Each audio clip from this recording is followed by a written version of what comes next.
Welcome back. आज हम करने वाले हैं chapter number 3 gender religion and caste full chapter. And जैसे हमने पिछली बार फेडरलिज्म चैप्टर को कंप्लीट किया था, अब मैं स्टार्ट कर रही हूँ चैप्टर नंबर 3 से gender religion and caste. And I don't know for some reason काफ़ी बच्चों को ये चैप्टर मुश्किल लगता है। एक्चुअली उसका रीज़न ये है कि चैप्टर थोड़ा बड़ा है, सिविक्स के बाकी चैप्टर के काफ़ी छोटे से है। बट अगर मैं सच बताऊँ, जेंडर टॉपिक बहुत ईजी है, रिलीजन टॉपिक बीच में आता है, कास्ट टॉपिक थोड़ा डिफिकल्ट है। मतलब मैंने आपको पहले ही बता दिया, डरा नहीं रही हूँ, बस बता रही हूँ, एक रियल फैक्ट बता रही हूँ अकॉर्डिंग टू मी कि ऐसा लगता है बच्चों को। आगे चलते हैं। तो भाई सबसे पहले अगर मैं बात करूँ what is sexual division of labour. भाई हमारे इस दुनिया में ना, हमारी इस कंट्री में इतना ज़्यादा जेंडर को लेकर अभी भी क्या है, प्रॉब्लम है और इतना ज़्यादा डिस्क्रिमिनेशन है ना कि बस बताया नहीं जा सकता। क्या होता है भाई, मेल्स फीमेल, मेल फीमेल हर जगह। अब इसमें ना एक और चीज़ मैं बताती हूँ आपको, या फिर बाद में बता दूंगी, पहले सेक्सुअल डिवीजन ऑफ लेबर पढ़ लो कि जब जेंडर के बेसिस पे, रुको यार, जब जेंडर के बेसिस पे क्या किया जाता है, डिवीजन ऑफ लेबर कर दिया जाता है कि वर्क, ये वाला वर्क ये करेंगी वुमेन, ये वाला वर्क मेन करेंगे, then that is known as sexual division of labour. So system in which all work inside the home is either done by the women of the family और organised by them through the domestic helpers, but when these jobs are paid for men. बहुत बहुत बड़ी irony देखो भाई, irony देखो क्या है कि जब यही जॉब, जैसे कि मैं बोल रही हूँ खाना बनाना, वुमेन खाना बना दिया घर पे, यही जॉब मैंने बोल दिया कि भाई खाना बना दो आके, मैं पे कर दूंगी, तो बहुत जल्दी मैन आते हैं, है ना। जैसे आप देखोगे किसी रेस्टोरेंट में जाते हो, ज़्यादातर मेजॉरिटी 80% वहाँ पे आपको मैन ही दिखेंगे जो खाना बना रहे हैं। एक ना एक तो पक्का दिखेगा, एक क्या सारे ही मैन दिखेंगे। गलती से एक लड़की दिख जाए वो भी मतलब बहुत क्या है कि रेयर है। तो बेसिकली ऐसे बना रखा है कि भाई वुमेन तो घर का काम करेगी, मैन बाहर का काम करेंगे। Although this is changing, but has it change properly? नहीं। आज भी हाउस वाइफ वाला कॉन्सेप्ट चल रहा है, हाउस मैन वाला कॉन्सेप्ट नहीं आया कि हाँ भाई घर पर मैन जो है रहेंगे एंड वुमेन जो है बाहर जाके काम करेगी। मतलब हो सकता है ना कि I am not just talking about female, I am saying that man also, कि क्या पता कि किसी मैन का मन है कि भाई वो घर पे रहे and he want to do all the household chores, and on the other hand her wife, sorry his wife wants to do some work which is related to going outside, है ना। तो main के लिए भी women के लिए भी क्या है, ये सोसाइटी ने ही ऐसा कर रखा है। तो अब इससे आउटकम क्या हुआ कि वुमेन का रोल पब्लिक लाइफ में, स्पेशली पॉलिटिक्स में क्या है, बहुत कम हो गया है। पहले सिर्फ मेन को ही अलाउ होता था पब्लिक अफेयर्स में, आज वुमेन को अलाउ हो भी गया है, बट फिर भी वुमेन आपको देखने को मिलती नहीं है, ज़्यादा पॉलिटिकल पार्टिसिपेशन की देखने को हमें मिलती नहीं है। अभी आप आगे पढ़ोगे, gradually the gender issues was raised in politics and women fought a long battle. बहुत ज़्यादा उन्होंने बैटल्स जो है लड़ी है, जिस ताकि उन्हें मिल पाए थोड़ा सा राइट। ऑल्दो मिल तो नहीं पाया है, आज भी काफ़ी हद तक मिला है, बट फिर भी ये कहते हैं ना एकदम, हाँ प्रॉपर फेमिनिस्ट सोसाइटी बन चुकी है। अब बच्चे ये फेमिनिस्ट होता क्या है, देखो भाई आपके 3 टर्म्स होते हैं, ठीक है। कौन कौन से 3 टर्म्स होते हैं, देखो भाई, एक होता है मिसोगिनी, एक होता है मिसेंड्री, और एक होता है फेमिनिस्ट। अब जो मिसोगिनी होते हैं, मिसोगिनिस्ट होते हैं ना, वो मेन को मानते हैं कि हाँ भाई मेन बहुत अच्छे हैं, और वुमेन को क्या है, अच्छा नहीं मानते। मिसेंड्री में मिसेंड्रिस्ट लोग कौन होते हैं, जो कहते हैं कि भाई वुमेन को राइट्स दो, मेन को मत दो। मिसोगिनी कौन है, जो कहते हैं मेन को राइट्स दो, वुमेन को मत दो। एंड फेमिनिस्ट कहते हैं कि दोनों को इक्वल राइट्स दो, ठीक है। तो फेमिनिस्ट, बहुत सारी फेमिनिस्ट जो है मूवमेंट्स भी हुई थी, ठीक है। देखो यहाँ लिखा हुआ है, human being who believes in equal rights and opportunities for women and men।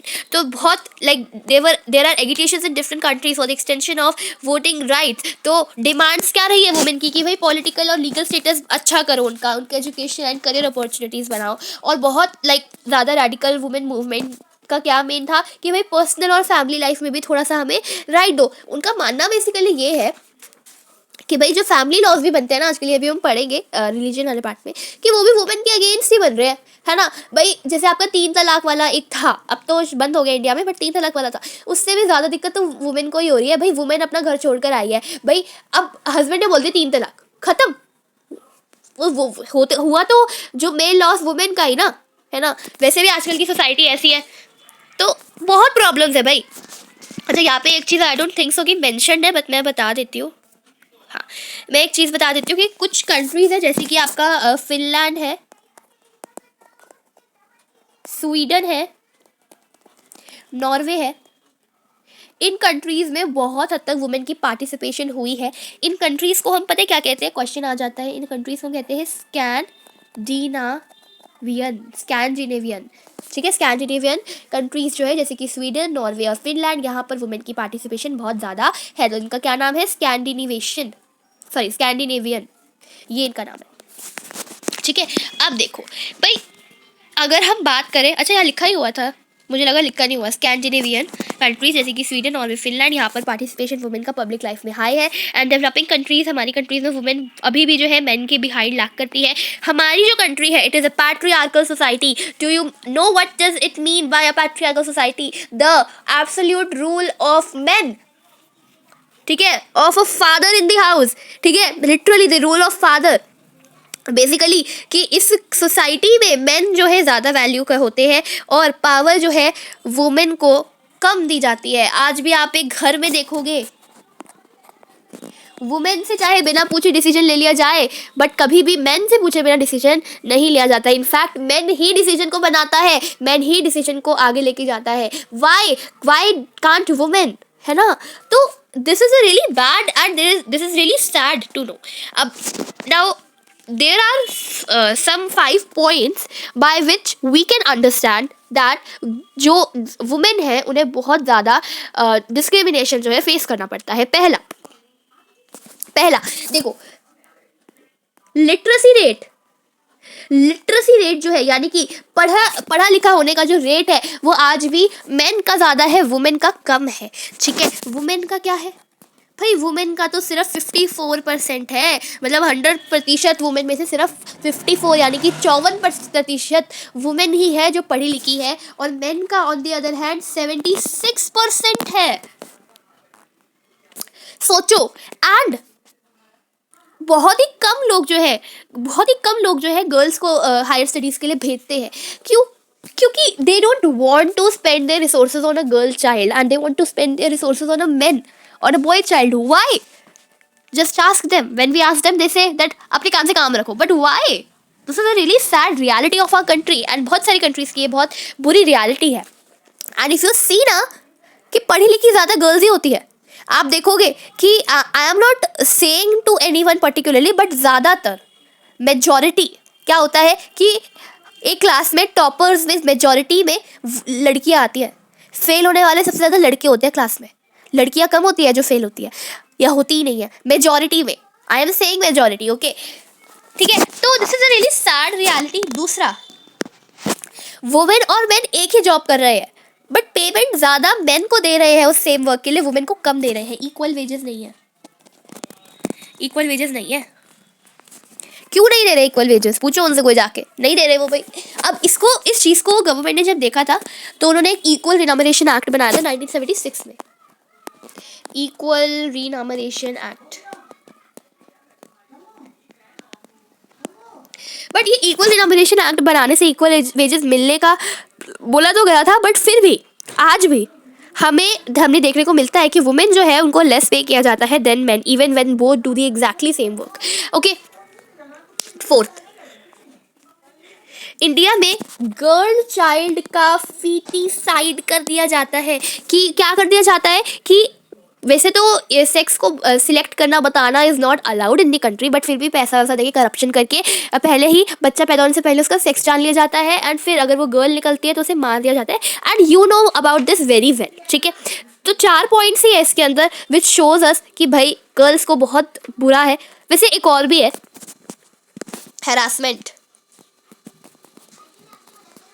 Harassment होता है, डोमेस्टिक वायलेंस की विक्टिम कौन होती है? वुमेन ही तो होती है। कभी आपने देखा डोमेस्टिक वायलेंस का विक्टिम मैन निकल जाए? कभी नहीं होगा, वुमेन ही निकलती है। वुमेन को घरों में बीट किया जाता है, उनके साथ हरासमेंट किया जाता है। This is a really sad part about women's life, ठीक है। आज भी भाई रूरल एरियाज में आप चले जाओ, रूरल एरियाज में तो काफ़ी देखने को मिलती है ये चीज़ें। तो these are the 5 points by which we can understand that women को इक्वल राइट्स नहीं मिल रहे हैं। This is a really sad thing to know. देख रहे हो आप, यहाँ पे इन्होंने कुछ छोड़ा है क्या? नहीं, ठीक है।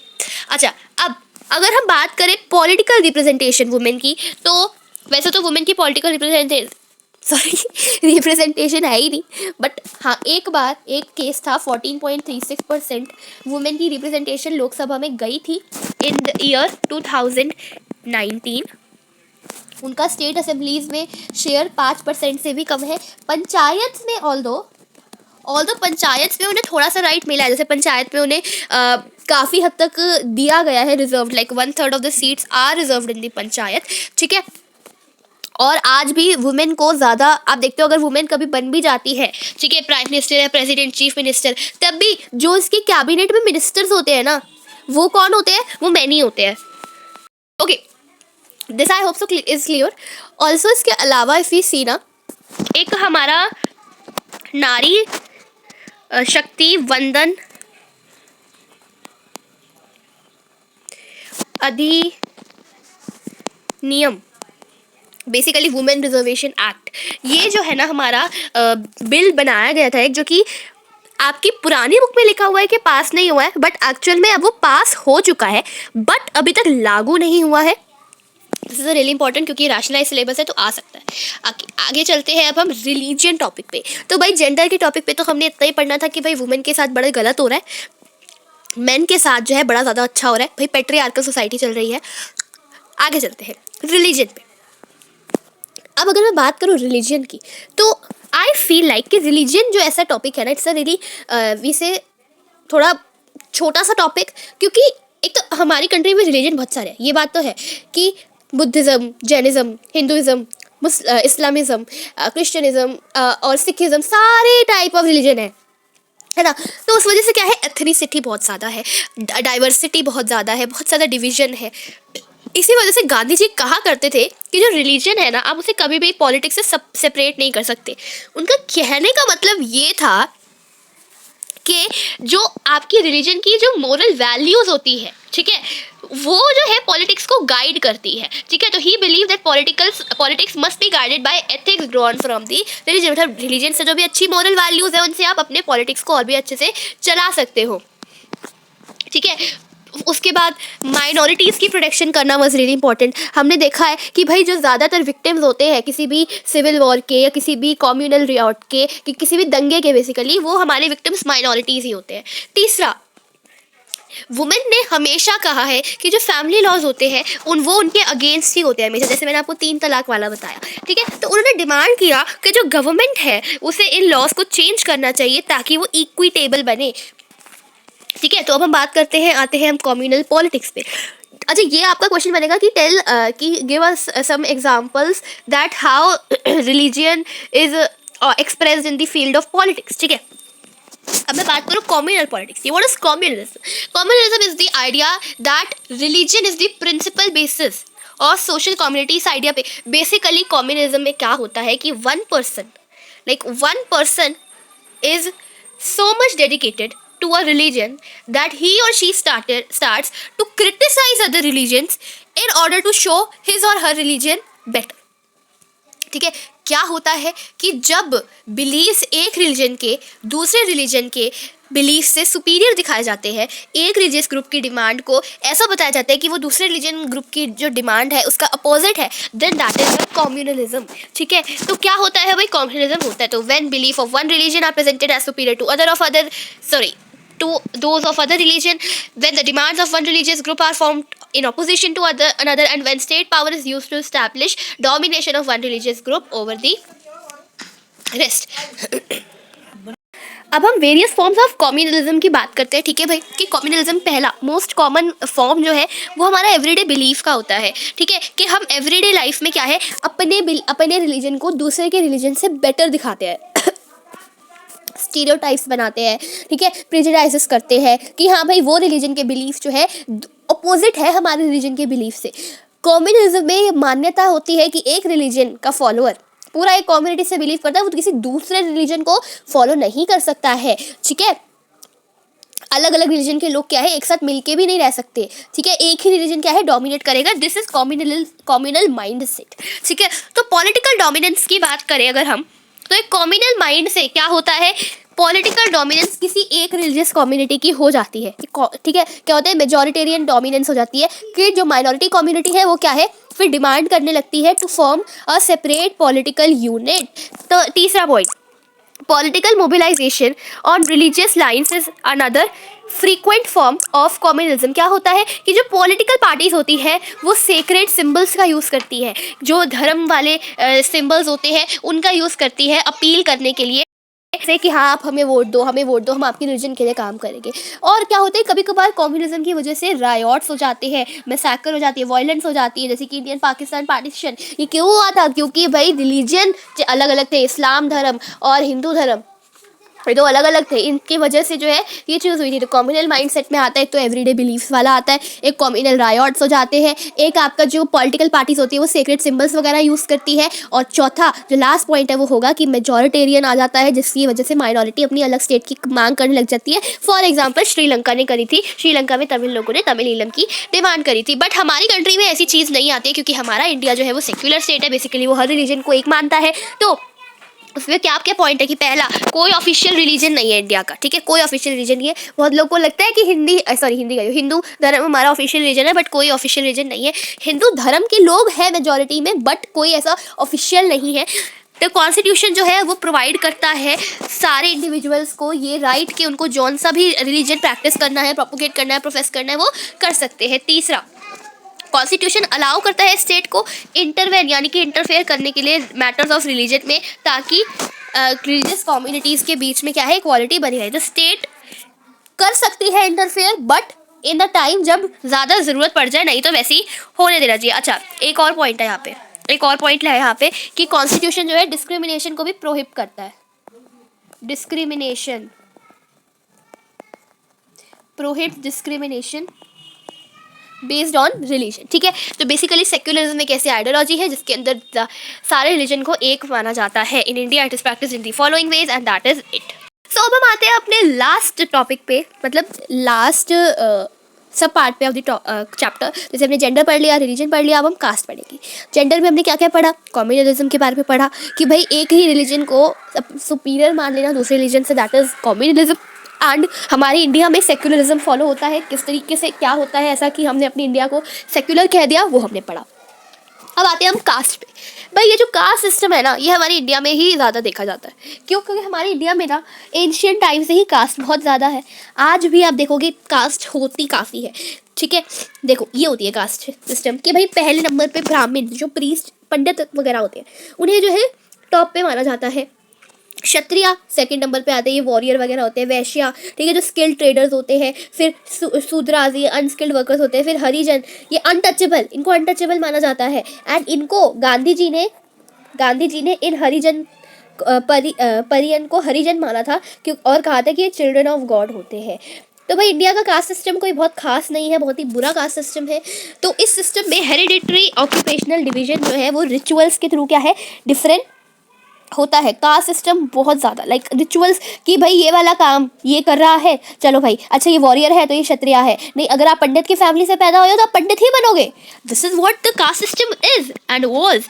और आज तो फिर भी काफ़ी हद तक ये चेंज हुआ है, मतलब सेम कास्ट ग्रुप के मेंबर्स को बोला है कि आप सेम ही ऑक्यूपेशन फॉलो करोगे कि भाई अच्छा वो पंडित है तो हम भी पंडित बनेंगे, एंड अपनी ही कास्ट में शादी करेंगे और उन मेंबर्स के साथ नहीं बैठेंगे और खाएंगे जो दूसरी कास्ट से बिलोंग करते हैं, ठीक है। और आउटकास्ट ग्रुप्स की क्या है, डिस्क्रिमिनेशन होती थी उनके अगेंस्ट, जिसमें आपके दलित्स आते हैं, जो एससीज एसटीज है उनके आते हैं, एंड उन्हें जो है अनटचेबल माना जाता था। अनटचेबल मतलब समझते हो, अनटचेबल मतलब छू नहीं सकते उन्हें क्योंकि वो गंदी कास्ट है, ऐसा माना जाता था। बट कुछ सोशल रिफॉर्मर्स की वजह से, सोशल रिफॉर्मर्स कौन कौन थे, वो कलर चेंज करते हैं ताकि दिख जाए, हाँ। सोशल रिफॉर्मर्स कौन कौन थे, एक थे हमारे BR अम्बेडकर, जो कि आपको पता ही है उन्होंने काम ज़्यादा कास्ट के लिए करा था, ठीक है। फिर आपकी ज्योतिबा फूले, पेरियार, रामास्वामी नायकर, अभी जगह नहीं है तो मैं ऐसे नहीं लिख रही, और गांधी जी, इन सब ने क्या है कास्ट के लिए काम किया था, ठीक है। अब इनकी वजह से और इकोनॉमिक डेवलपमेंट की वजह से, लार्ज स्केल अर्बनाइजेशन की वजह से, लिटरेसी बढ़ने की वजह से, एजुकेशन बढ़ने की वजह से, ऑक्यूपेशनल मोबिलिटी, अर्बनाइजेशन और कास्ट हायरार्की का मतलब क्या है, अर्बनाइजेशन का मतलब होता है कि अब सिटीज़ का बनना, लोग क्या है माइग्रेट हो रहे हैं अर्बन सिटीज़ में, लिटरेसी, लोग एजुकेट हो रहे हैं, उन्हें समझ आ रही कि नहीं भाई कास्ट सिस्टम तो एग्जिस्ट करता ही नहीं है सही मायनों में। ऑक्यूपेशनल मोबिलिटी कि क्या है, एक ऑक्यूपेशन से आप दूसरे ऑक्यूपेशन पे जा सकते हो, ऐसा नहीं है कि अच्छा जो वॉरियर है उसका बेटा वॉरियर ही बनेगा, नहीं, आप चाहो तो पंडित बन सकते हो, है ना। और weakening of position of landlords in the villages, villages में लैंडलॉर्ड्स की पोजीशन की वीकनिंग होने की वजह से ये जो ओल्ड नोशन से कास्ट हायरार्की के, कि भाई ऊपर जो आपको हायरार्की दिखाई ना कि हाँ क्षत्रिय सेकंड नंबर पे है, प्रीस्ट सबसे फर्स्ट नंबर पे है ना, वो जो है ब्रेक डाउन हो रही है। तो क्या क्या चीजें पढ़ी हमने, क्या क्या चीजें पढ़ी हमने, urbanisation, urbanisation, literacy rate, occupational mobility, weakening of position of landlords,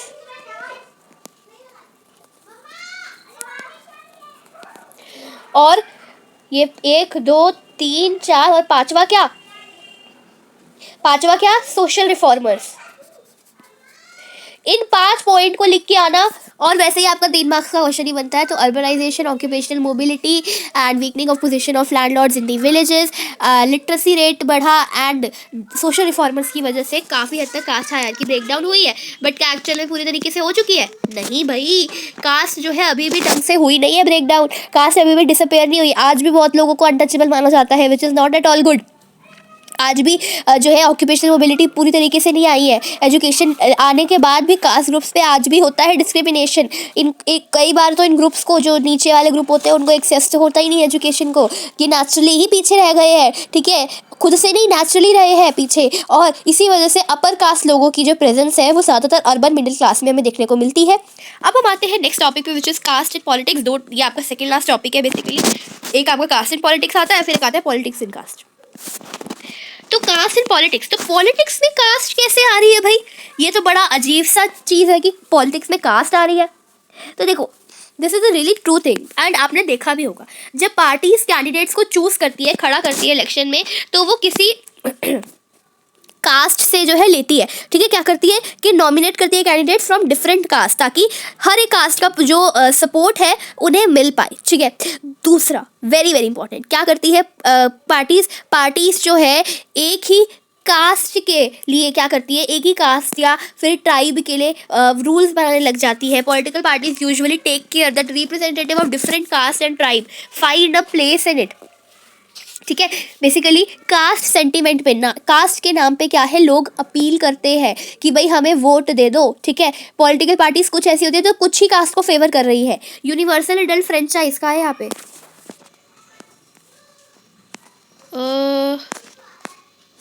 अच्छा यहाँ पे ढंग से लिखा नहीं हुआ, मैं खुद ही लिखवा देती हूँ, रुको। हाँ जी, तो भाई सबसे पहला क्या होता है कि जो लोग हैं, जब वो मतलब जो पार्टीज है, वो जब अपना कैंडिडेट चूज करती है तो वो हर एक कास्ट से चूज करती है, फ्रॉम एवरी कास्ट। कास्ट के नाम पर अपील करा जाता है कि भाई हमें वोट दे दो, हमारी कास्ट ये है वो है, ठीक है, हम इस कास्ट के लिए काम करेंगे। यूनिवर्सल एडल्ट फ्रेंचाइज क्या कि भाई एक पर्सन एक वोट, भाई एक पर्सन का जो वोट करने का वैल्यू है वो एक ही माना जाएगा। इससे क्या हुआ है, लोगों के अंदर कॉन्शियसनेस आई है, ठीक है, कि जो कास्ट है वो, जो जैसे कुछ कास्ट थी जिन्हें इंफीरियर और लो माना जाता था, उनके नाम पर भी क्या है, गवर्नमेंट सब अपील करने लग गई है, ठीक है, अपील करने लग गई है। ऑल्सो इस प्रिंसिपल ऑफ 1 वोट वाले से जो है क्या हुआ है कि पॉलिटिकल लीडर्स को कंपेल हुआ है, एक बेसिकली मिला है कि हाँ भाई उन्हें पॉलिटिकल सपोर्ट लेने की क्या है, अब ज़रूरत है, सिर्फ कास्ट के नाम पे कुछ नहीं होगा, ठीक है। तो कैंडिडेट जो है ऐसे सिलेक्ट करते हैं कि वो हर कास्ट से हो, कास्ट के नाम पर अपील करते हैं, और यूनिवर्सल एडल्ट फ्रेंचाइज से उन्हें ये अपील, मतलब वो उन्हें एक वो मिला है, कंपेल हुए हैं वो, कि अब उन्हें क्या है, पॉलिटिकल सपोर्ट भी गैदर करना पड़ेगा, सिर्फ कास्ट से कुछ नहीं होगा। अब इसी में आपको एक क्वेश्चन बनता है कि क्या कास्ट काफ़ी है इन सब चीज़ों के लिए? नहीं, कास्ट काफ़ी नहीं है। क्यों? क्योंकि किसी भी पार्लियामेंट्री कॉन्स्टिट्यूएंसी में कोई भी सिंगल कास्ट की मेजॉरिटी नहीं होती है।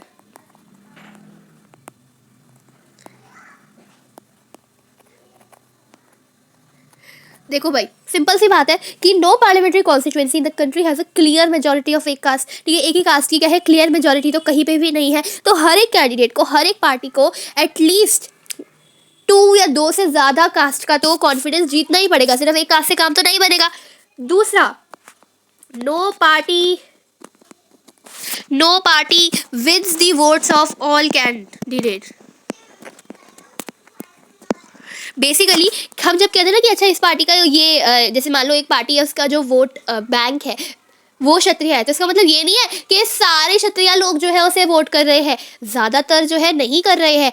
एक वोट बैंक होने का मतलब ये होता है कि हाँ वहाँ से मेजॉरिटी वोट आ रहे हैं, बट इसका मतलब ये नहीं कि हाँ वो पूरे ही क्षत्रिय धर्म ने, क्षत्रिय कास्ट ने क्या वोट कर दिया, वो नहीं है इसका मतलब। तीसरा, अरे ये क्या हो गया, बहुत सारी पॉलिटिकल पार्टीज जो है कैंडिडेट्स ले तो लेती है सेम कास्ट से, ठीक है, but some voters have more than one candidate from their caste while many voters have no candidate from their caste. ठीक है, बहुत सारे voters have no candidate from their caste. कि कुछ जैसे ज़्यादातर पार्टीज तो क्या करती है कि कैंडिडेट्स खड़ा कर लेती है, ठीक है, एक ही कास्ट से, ठीक है, बट कुछ वोटर जो है मतलब जो वोट करते हैं उनका क्या होता है, एक कास्ट से मोर देन वन कैंडिडेट हो सकता है, बाकी कुछ वोटर्स का क्या है कोई भी कैंडिडेट ना हो, है ना, कास्ट से तो वो तो वोट नहीं करेंगे। जिन वोटर्स को कोई कैंडिडेट नहीं मिला, ठीक है, पार्टी में जिन वोटर्स को कोई कैंडिडेट नहीं मिला कि भाई मेरी कास्ट का तो कोई कैंडिडेट है ही नहीं इस पॉलिटिकल पार्टी में, वो वोट ही नहीं देगा। और अगर कुछ लोगों को क्या होगा कि बहुत सारी पॉलिटिकल पार्टीज से क्या है मिल गया कैंडिडेट अपनी कास्ट का, तो यार ये दिक्कत आती है। चौथा, we have seen that ruling party frequently elections को लूज करती है। अगर कास्ट एंड कम्युनिटीज की पॉलिटिकल प्रेफरेंस फ्रोजन होती तो ऐसा तो ना होता, तो रूलिंग पार्टी लूजेस। ऐसा तो नहीं है कि भाई एक कास्ट के नाम पे आप वोट लेते जाओगे और कभी हारोगे ही नहीं, ठीक है। So I hope so this much is clear to all of you. Also इसमें आपका एक फिफ्थ पॉइंट भी है, डिफरेंट परसेप्शंस। अब भाई लोगों की एक ही कास्ट से लोगों की क्या है डिफरेंट परसेप्शन होती है। कुछ लोग चाहते होते हैं कि भाई कास्ट के नाम पे तुमने देने हैं राइट्स तो दो या ना दो, हमें फर्क नहीं पड़ता, हमें एजुकेशन पे चाहिए, हमें एम्प्लॉयमेंट में चाहिए। तो लोगों के डिफरेंट डिफरेंट पर्सपेक्टिव होते हैं, तो हर कोई तो एक कास्ट से नहीं दे देगा ना वोट, ठीक है। तो अब मैं आपको पांचों पॉइंट एक बार रिवाइज करा देती हूँ। पहला पॉइंट कि एक पार्टी को एक से ज़्यादा कास्ट का क्या है वो जीतना होता है, ट्रस्ट तभी जाकर जो है वो जीत सकती है, क्योंकि एक कास्ट कम्युनिटी जो है काफ़ी नहीं होती है एक पॉलिटिकल पार्टी को जिताने के लिए। दूसरा कि वोट बैंक वाला पॉइंट हमने पढ़ा कि एक कास्ट से सारे लोग वोट नहीं दे देते हैं। तीसरा हमने पढ़ा कि क्या जो गवर्नमेंट्स होती है वो क्या करती है, कैंडिडेट्स एक ही कास्ट से बिठा लेती है, तो कुछ कास्ट को अपने कास्ट वाले कैंडिडेट्स मिल जाते हैं, कुछ को नहीं मिल पाते हैं। रूलिंग पार्टी ऑफन लूज भी करती है। तो ये आ गया फोर्थ पॉइंट। और फिफ्थ पॉइंट आपका हो जाएगा कि लोगों के डिफरेंट परसेप्शन होते हैं, हर कोई कास्ट को लेके नहीं चल रहा होता है अपने दिमाग में। दिस वॉज इट, ठीक है। ये आपका हो गया कास्ट एंड पॉलिटिक्स का। अब हम आते हैं politics and caste. This is I think done different roles in, हाँ बस यही आपका पॉलिटिक्स एंड कास्ट, ठीक है। क्या है भाई पॉलिटिक्स एंड कास्ट? अब कास्ट के अंदर भी पॉलिटिक्स चल रही है, कास्ट के नाम पे तो पॉलिटिक्स चल रही है बट कास्ट के अंदर भी पॉलिटिक्स चल रही है। कास्ट क्या करती है कि हर एक कास्ट ग्रुप अब जो है ज़्यादा बड़ा बनने की कोशिश करती है और क्या करती है कि मिल जाती है, इनकॉर्पोरेट कर जाती है अपनी नेबरिंग कास्ट के साथ। वेरियस कास्ट ग्रुप क्या है वो कोलिशन में आ जाते हैं दूसरे कास्ट कम्युनिटीज़ के साथ, ठीक है, अपनी बातों को बताने के लिए। और नए काइंड ऑफ कास्ट ग्रुप्स जो है आने लग गए हैं, जैसे कि बैकवर्ड एंड फॉरवर्ड कास्ट, ठीक है।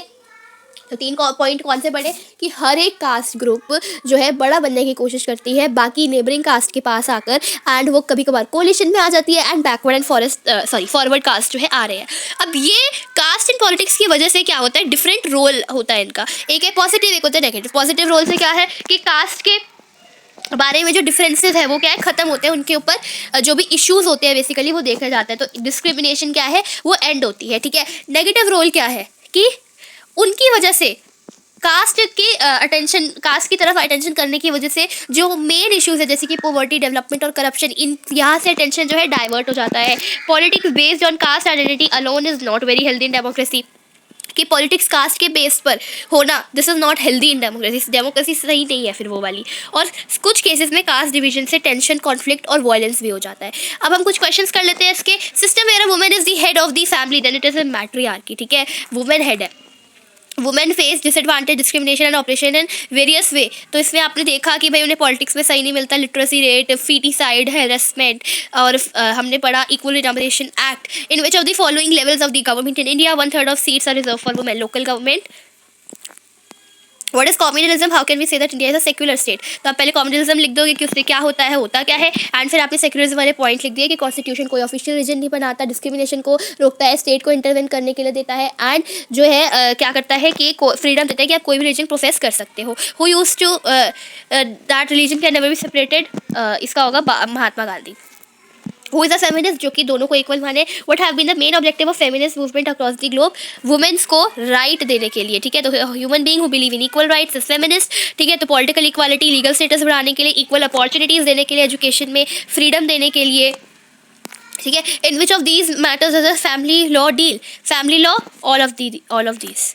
Despite of equality in context of caste in our constitution, how is caste based discrimination still prevailing in Indian society. Untouchability अभी भी है, आज भी लोग जो है अपनी कास्ट में मैरी करते हैं, ऑक्यूपेशनल मोबिलिटी अभी भी है, एजुकेशन को भी अभी आज में देखोगे कि जो नीची कास्ट वाले लोग हैं उनको एजुकेशन का एक्सेस नहीं होता है। आज भी अपर कास्ट, लोअर कास्ट, ये सब चीज़ें होती है। और हमारी अर्बन मिडिल क्लास में क्या है, बहुत ज़्यादा प्रेजेंस है कास्ट की, अपर कास्ट की। तो क्या है कि आज भी जो है लोग अपनी कास्ट में मैरी करते हैं, अनटचेबिलिटी आज भी है, ऑक्यूपेशनल मोबिलिटी अभी भी है, एजुकेशन का एक्सेस नहीं है नीची कास्ट वालों को, और साथ ही में अर्बन मिडिल क्लास में हमें ज़्यादातर अपर कास्ट लोग देखने को मिलते हैं। Which among the following statement about India Constitution is wrong? Prohibits discrimination on grounds of religion, gives official status to one religion. यही गलत है भाई, बाकी सब देखने की जरूरत ही नहीं है। Explain the various forms that caste can takes in politics. Caste can take in, तो बेसिकली कास्ट इन पॉलिटिक्स वाला बताना है आपको। Universal adult franchise and political parties appeal caste पे करती है, और गवर्नमेंट जब फॉर्म होती है तो पॉलिटिकल पार्टी जो है एक ही कास्ट से या डिफरेंट कास्ट से क्या है कैंडिडेट्स को उठाती है, ठीक है। फिर अच्छा खत्म, दिस चैप्टर इज खत्म। I hope so this was clear. Thanks for watching and bye bye.